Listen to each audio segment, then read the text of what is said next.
আসসালামু আলাইকুম দর্শক, আমি এই মুহূর্তে আছি কাকরাইল মসজিদের এখানে। আমরা দেখতে পাচ্ছি যে কিছু সরঞ্জামাদি আসলে সাতপন্থীরা যখন এগুলা নিয়ে মাঠে যাওয়ার জন্য তারা প্রস্তুতি নিয়েছিলেন, এগুলা জুবাইরপন্থীর কিছু লোকজন কিন্তু এগুলা আটক করেছে। দর্শক, আমরা দেখতে পাচ্ছি যে আসলে এখানে কিছু হাতুড়ি দেখা যাচ্ছে, আপনাদেরকে দেখানোর চেষ্টা করছি। হাতুড়ি, তারপরে এই যে শাবল, এগুলি কিন্তু তারা নিয়ে মাঠে যাওয়ার জন্য প্রস্তুতি নিয়েছিল। দেখেন অস্ত্রপাতিগুলি আসলে অনেক, এগুলা দিয়ে কিন্তু মারামারির জন্যই তারা আসলে তারা ওইখানে যাচ্ছিল। আচ্ছা, যারা আটক করেছে তাদের সঙ্গে আমরা কথা বলবো। কথা বলেন। আচ্ছা, এগুলা কোথা থেকে আটক করেছেন ভাইজান বলেন? আমরা এটা আধা ঘন্টা আগে হাইকোর্টের যে একদম মেন গেট, হাইকোর্ট সরি জাতীয় ঈদগার যে সামনে কদম ফোয়ারা, সেখানে একটা জামাতের একটা গাড়ি আমরা পাই, একটা গাড়ি পাই পিক আপ। সেখানে দেখি এরকম ভারী অস্ত্র। জিজ্ঞেস করলাম আপনারা কোথায় যাচ্ছেন? বলে আমরা যাচ্ছি মাঠে। মাঠে যাচ্ছেন কি হিসেবে? পরে দেখি যে আমরা এরকম ভারী অস্ত্র। বললাম ঠিক আছে, যেহেতু আপনারা ভারী অস্ত্র যাচ্ছেন আর মাঠে তো এরকম অস্ত্র নেওয়া কোনো নিষেধ, আর আপনারা রাত্রে আমাদেরকে মেরেছেন, শহীদ করেছেন আমাদের ভাইদেরকে, তখন আমাদের সন্দেহ জাগে যে অবশ্যই তারা হত্যাকাণ্ডের জন্য তারা ওখানে যাচ্ছিল। তখন আমাদেরকে ধরে জিজ্ঞেস করি আপনার কোন জায়গা? তারা বলে আমরা ক্যানিগঞ্জ থেকে আসছি। তাদেরকে আমরা জব্দ করে পুলিশের সহায়তা আমরা এখানে নিয়ে আসি।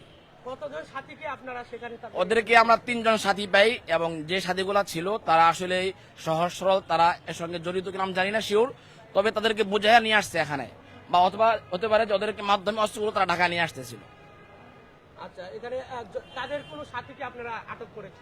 ওদের 3 জনকে আমরা নিয়ে আসছি, এবং ট্রাকের হেল্পার ড্রাইভার সহ আমরা নিয়ে আসছি। এখানে মুরব্বীদের এখন সেফ জোনে নেওয়া হয়েছে। দর্শক, আমরা দেখতে পাচ্ছি, আমরা জানি আসলে যে ইজতেমার মাঠে কিন্তু হাড়ি পাতিল এবং খাবার সামানা এগুলাই কিন্তু নিয়ে মাঠে যাওয়া হয়, কিন্তু আমরা দেখতে পাচ্ছি যে সাতপন্থীর লোকের কিন্তু দেখতে পাচ্ছি অনেক বড় বড় শাবল এবং হাতুড়ি। দেখেন এই যে হামার হাতুড়ি গুলো তারা নিয়ে এগুলা কি করবে? আমরা জানি যে ইজতেমার মাঠ কিন্তু ইতিমধ্যে আমরা জানি যে সামান সবকিছু কিন্তু রেডি করা আছে। তারা উপরের সামান যা যা প্রয়োজন, আসলে হাতুড়ি এবং ফাইবের কোনো প্রয়োজন নেই, সেখানে কমপ্লিট, সেখানে টয়লেট আছে, সবকিছু আছে। এই যে ফাইভগুলো আমরা দেখতে পাচ্ছি, এগুলাও কিন্তু আসলে তারা আক্রমণের জন্যই কিন্তু তারা এগুলা নিয়ে গিয়েছিল। আমরা দেখতে পাচ্ছি যে কোন গাড়িতে করে, আপনাদেরকে দেখানোর চেষ্টা করছি। আমরা দেখতে পাচ্ছি এই গাড়িতে করেই কিন্তু তারা হামলার উদ্দেশ্যে ওই মাঠে রওনা হয়েছিল রাত্রে, কিন্তু সকালবেলায় কিন্তু তাদেরকে আটক করেছে। কিছুক্ষণ আগে এই গাড়িটি কিন্তু আপনার সচিবালয়ের সামনে থেকে, ওই সচিবালয়ের সামনে যে ঈদগাহ মাঠ আছে, আমাদের কেন্দ্রীয় ঈদগাহ মাঠ, সেখান থেকে কিন্তু এই গাড়িটা আটক করেছে এবং এই সামানগুলি আটক করেছে। আমরা আরো জানি যে এই সামানের মধ্যে কিন্তু একজনের নাম্বারও দেওয়া আছে। এটা আমরা শুনতে পেরেছি যে এটা কিন্তু কেরানীগঞ্জ থেকেই তারা এই মালামালগুলি নিয়ে আসছিল। আমরা দেখতে পাচ্ছি এখানে কিন্তু ইজতেমার মাঠের পানির জামাত, অথচ পানির জামাতে এগুলার কোনো কাজ নেই। পানির জামাতের জন্য কিন্তু আমরা জানি যে মাঠটুকু সম্পূর্ণ সেটেল করা আছে, মাঠটা সম্পূর্ণ রূপে সেটেল করা, সেখানে এগুলার কোনো প্রয়োজন নেই। কিন্তু আসলে এইগুলা নিয়ে তারা কি করতে যাচ্ছে? আমরা দেখতে পাচ্ছি ভিতরে কিন্তু অনেক সন্ত্রাসী কার্যক্রমের জন্য এখানে হাতুড়ি, তারপরে এগুলা বাহির করেন তো ভাই, একজন বাহির করেন তো, আমরা দেখাই এখানে কি বের করেন ভাই, একবারে ধরে উপর করেন।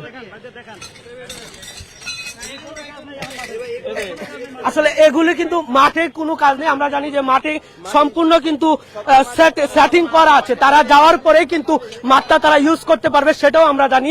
আমরা আরো জানি যে গত বছর আমরা জানি যে 1 ডিসেম্বর কিন্তু আবার তারা হামলা করেছিল, সেটাও কিন্তু আমরা শুনতে পেরেছি, মিডিয়ার মধ্যে দেখতে পেরেছি যে 2018 সালে 1 ডিসেম্বর কিন্তু তারা হামলাটি আবার করেছিল। আমরা দর্শক আপনাদেরকে ভিতরে যারা আছে তাদেরকেও দেখানোর চেষ্টা করব, যাদেরকে আটক করা হয়েছে তাদেরকেও দেখানোর চেষ্টা করব। এই হচ্ছে আমার কাছে বর্তমান পরিস্থিতি। পরবর্তী লাইভ পাওয়ার জন্য আপনারা চ্যানেলটি সাবস্ক্রাইব করে পাশে থাকার অনুরোধ জানাচ্ছি।